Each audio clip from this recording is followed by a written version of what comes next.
I'll never forget the guilt that I felt when I got the call that said that he'd taken his life.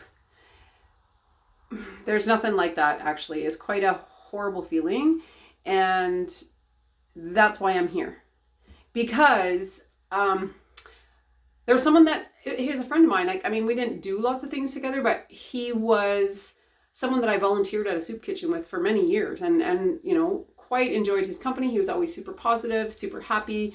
And then one night I showed up at the soup kitchen, and he looked really, really bad. And he was like, I said, "Hey, how's it going? Like, how you doing?" And he's like, "I'm not good." But we had to serve, I think we served like 90 or 100 people that night. And I was actually leaving in 2 days to go to a health training, a big retreat thing where I was going to learn more about health and more, all these things. And so maybe I didn't know how to deal with it. Maybe I wasn't thinking about it. I don't know. But whatever the case was, I didn't do anything. I didn't say anything. I just said, when he said he was doing really bad, and he almost looked like he was going to cry. And I was just like, "Oh, it's okay. You don't have to tell me." Because I'm thinking, he probably doesn't want to tell me his, his emotional stuff. But all night he just seemed to be somewhere close to me. And I didn't pay attention. Or I didn't stop long enough to acknowledge his pain. And then I go away to my training. I get a text from another dear friend that said that he had taken his life the day after that. And I just remember feeling absolute guilt and such sadness, because I thought, did this have to happen this way? Did this have to go this way? And as it turned out, I was in the middle of we were being coached. This amazing health coach, he was so good. He was actually coaching us. He was training us and coaching us about being a health coach. And he saw me come back in the room after I got this message, and I was, you could see it all over my face. It was terrible. And he's looking at me like, something's going on there. That's not the Mel that I just got to know, right?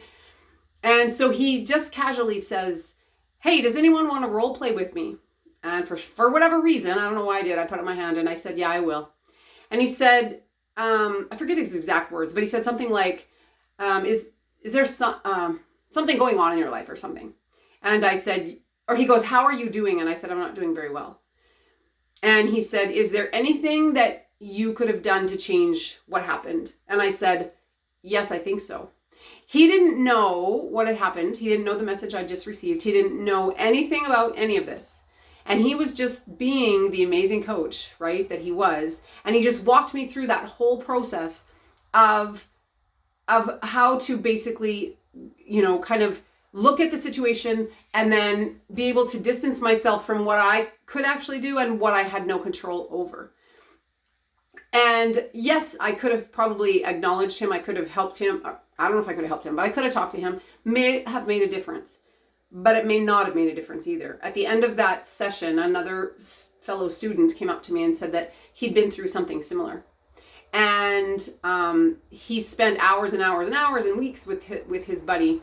And then on the day before he took his life, he said that he was fine. His friend was going to leave. And he's like, "Are you sure you're okay?" And he's like, "Yes, I'm fine. It's going to be okay. I'm going to be fine." Well, what happened is he ended up hanging himself. And so even though that man spent a ton of time with his friend, and I didn't spend any time with my friend, it was the same outcome. So what this coach was basically doing was showing me, my part in it, and yet how to release the outcome, because I couldn't have maybe done anything in that situation. But what that did is it spurred me on, and I said, "Lord, don't let me make that same mistake again. Make it so that I am able to help those who need help. Put me in that position." And that's exactly what God did. I took some training on depression and anxiety recovery. I've taken a whole bunch of health training, like natural remedies and all kinds of things. And since then, God has always put people in front of me that need help with their mental health, specifically depression and anxiety. And so that's why I'm here. That is why Building Impact Makers is all about helping women overcome depression, move into a place of healed, because healing isn't the end of the journey. Healing is just the beginning. So then you move from that place into a healed place where you now can uncover your purpose, walk in your identity, be bold, and actually learn how to fund whatever the vision is on your heart. That is what fires me up. And that's what I feel like I'm called to do. And so that is what I'm doing here with Building Impact Makers. That's what we're doing in the Peace, Purpose, and Profit community.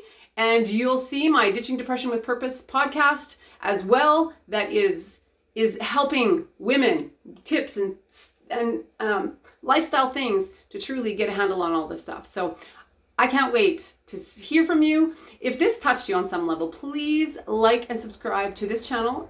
It helps more people find it, and also leave a comment, because I really want to know, what you need to hear, where you need to go from here. Okay, my friend? I look forward to getting to know you more. And again, if you want to come into our Peace, Purpose, and Profit community, where we're going to have coaching and experts and all kinds of things, the link will be in the show notes. Okay, my friend, take care and God bless.